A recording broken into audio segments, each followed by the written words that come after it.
ধনী হতে চাইলে ফজরের সুন্নতের পরে একটি দোয়া 100 বার পড়ুন, আল্লাহ পাক রব্বুল আলামিন আপনাকে হালাল ভাবে ধনী বানিয়ে দিবেন। এটা নবীজি সাল্লাল্লাহু আলাইহি ওয়াসাল্লাম নিজে জানিয়ে দিয়েছেন।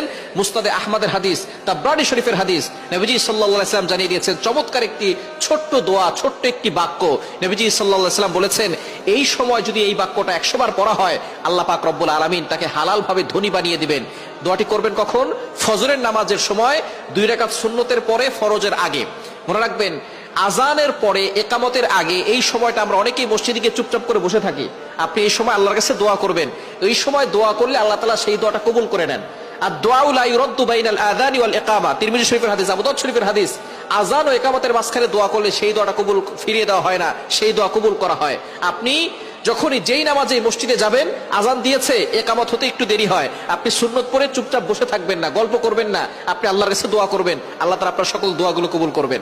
ফজরের সুন্নতের পরে